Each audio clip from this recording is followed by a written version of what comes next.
चपरासी से लेके अगर कोई चांसलर बना है, अगर कोई क्लर्क से लेके कलेक्टर बना है, विकास मित्र, न्याय मित्र, शिक्षा मित्र से लेकर के अगर कोई डायरेक्टर बना है, होम गार्ड से लेकर के कोई डीजीपी बना है, कंपाउंडर से लेकर के अगर कोई सिविल सर्जन बना है, और वार्ड सदस्य, मुखिया, सरपंच, बीडीसी, जिला परिषद, एमएलए, एमपी, मंत्री, मुख्यमंत्री, प्रधानमंत्री होते हुए अगर कोई देश का राष्ट्रपति भी बना है, तो इसमें कोई भगवान भगवती का योगदान नहीं है। मैं परम पूज्य बोधिसत्व डॉक्टर बी.आर. अम्बेडकर साहब का योगदान इसलिए।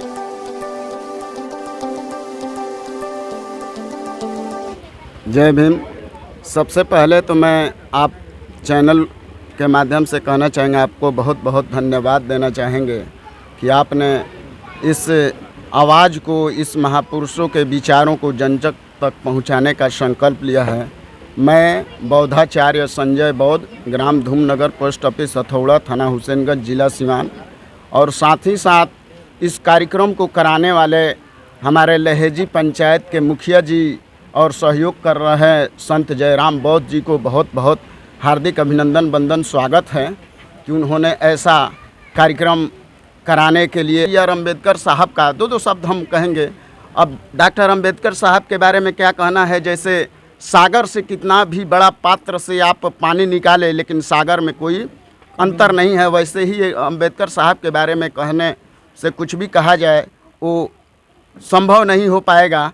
तो कहेंगे चपरासी से लेके अगर कोई चांसलर बना है, अगर कोई क्लर्क से लेके कलेक्टर बना है, विकास मित्र, न्याय मित्र, शिक्षा मित्र से लेकर के अगर कोई डायरेक्टर बना है, होम गार्ड से लेकर के कोई डीजीपी बना है, कंपाउंडर से लेकर के अगर कोई सिविल सर्जन बना है, और वार्ड सदस्य, मुखिया, सरपंच, बीडीसी, जिला परिषद, एमएलए, एमपी, मंत्री, मुख्यमंत्री, प्रधानमंत्री होते हुए अगर कोई देश का राष्ट्रपति भी बना है, तो इसमें कोई भगवान भगवती का योगदान नहीं है। मैं परम पूज्य बोधिसत्व डॉक्टर बी.आर. अम्बेडकर साहब का योगदान इसलिए है कि संविधान ही हमको अधिकार देता है और संविधान के द्वारा ही हम बने हैं, इसलिए।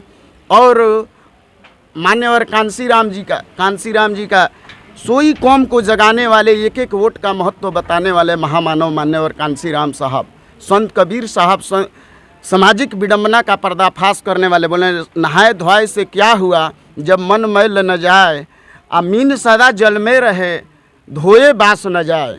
ज्योतिबा राव फूले सामाजिक क्रांति के अग्रदूत, उनकी पत्नी माता सावित्रीबाई फूले।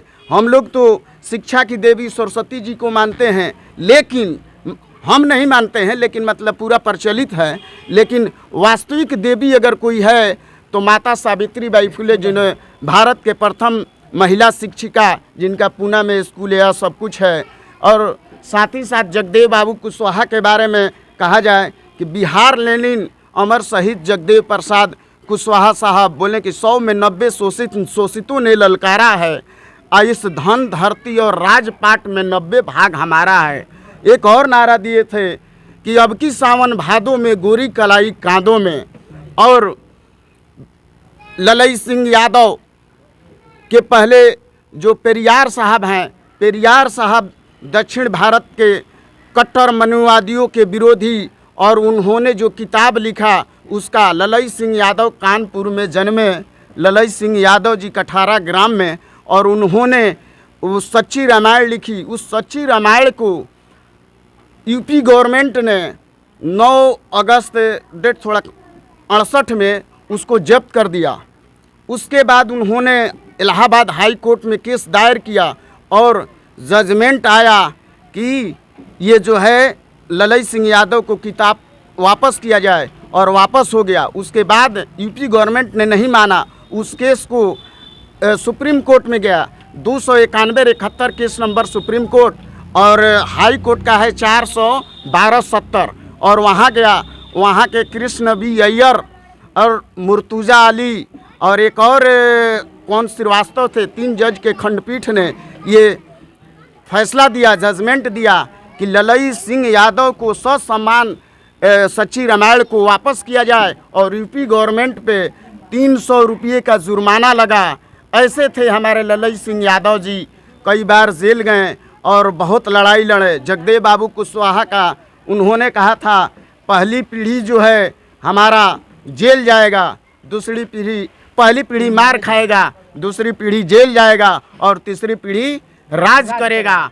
ऐसे अब इसी के साथ हम अपने कर्पूरी ठाकुर के बारे में, कर्पूरी ठाकुर देखिए बिहार के 2 बार मुख्यमंत्री बने हैं और 1 बार उप मुख्यमंत्री भी रहे। उन्होंने पिछड़ों का जो है आरक्षण उनके द्वारा ही दिया गया। तो बड़े उन मनवादी जो बड़े अपने को कहे जाने वाले लोग हैं, उन्होंने कहा ये आरक्षण कहाँ से आई, तो कर्पूरिया के गलत शब्द है, उसको हम कहना नहीं चाहते हैं।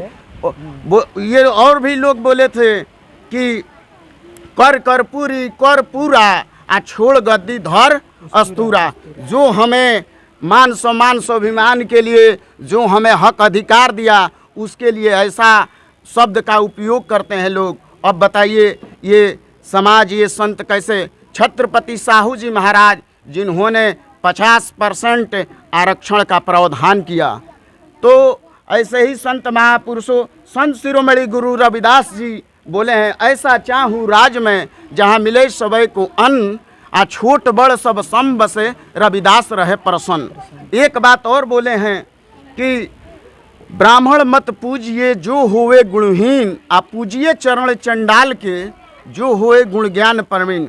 उसको तुलसीदास जी ने ऐसे कोट करके लिखा कि भाई बहुत रविदास जी का जयकार होता है, कहीं यही लोग प्रचलित हो जाए, मानने लगे। तो उन्होंने लिखा, पूजिए विप्रशील गुणहीना, न पूजिए शूद्र गुण ज्ञान परवीना। अब बताइए, जिसमें गुण ना हो उसे पूजना चाहिए, लेकिन जो शूद्र है वो शूद्र को, शूद्र में जो भी अभी वर्तमान के ओबीसी या जौन SC ST के लोग हैं, यही वास्तविक शूद्र हैं। इनको कितना भी पढ़े लिखे हों, कितना भी बड़े विद्वान हों, उनको आदर सम्मान नहीं देना चाहिए। ये समाज में विषमता फैलाता है। इसी बात को यहाँ के बिहार के शिक्षा मंत्री चंद्रशेखर जी ने, अधम जात में विद्या पाए भयउ जथा यही दूध पिलाए। जैसे सांप को दूध पिलाया जाता है तो जहर ही उगलता है, काटने के बाद जहर होता है, ऐसे ही शूद्र जाति के लोगों को अगर शिक्षा पालें तो जहर के समान, उस सांप के समान हो जाएगा। बताइए विषमता है कि नहीं है। इसी बात को ढोल गंवार शूद्र पशु नारी, ये सब ताड़न के अधिकारी, ये सब बोले हैं। और इसका आग जो है बिहार से लेकर के यूपी, स्वामी प्रसाद मौर्य, केशव प्रसाद मौर्य, और देखिए यूपी में अखिलेश यादव जी जब मुख्यमंत्री थे और अपना कुर्सी छोड़े तो उनको योगी जी ने 10 दिन तक शुद्धिकरण कराया। बताइए ये कैसा समाज में विषमता फैलाने वाली बात है कि नहीं। उसके बाद अभी 1 हफ्ता नहीं हुआ जो पीतम्बरा मंदिर में गए, उन्हें भी रोका गया। और ये सब अब हो रहा है। अब इसका अब क्या कहा जाए। हम लोग इस मुखिया जी और संत जयराम बौद्ध जी को बहुत बहुत मतलब साधुवाद देते हैं कि जिन्होंने ये नई वैचारिक क्रांति, चलो नई वैचारिक क्रांति की ओर एक ऐसा मिशन मूवमेंट बनाए हैं जिसमें सभी लोग सहयोग करके हम लोग जो महापुरुषों की विचारधारा है, जो समता समानता का जो राज है, ऐसा स्थापित करने के लिए हम लोग कटिबद्ध हैं और इस राह पर चलेंगे। नमो बुद्धाय, जय भीम। कार्यक्रम के माध्यम से जहां तक हम लोग की आवाज़ पहुंच रही है, और मैं भी संजय बौद्ध जी को आश्वस्त कर देना चाहता हूं कि जिस तरह से आज देश की मीडिया का हालात है कि गोदी मीडिया हो गई है और लोगों को जो कहा जाए कार्यक्रम चल रहा है तो इस मनुवादी व्यवस्था के खिलाफ है, जो है जो भी बोल रहा है उसे ये सरकार जो है मारने के, जेल में फंसाने की और उनकी हत्या कर देने की साजिश कर रही है। लेकिन हम लोग आपको आश्वस्त कर देना चाहते हैं कि जहाँ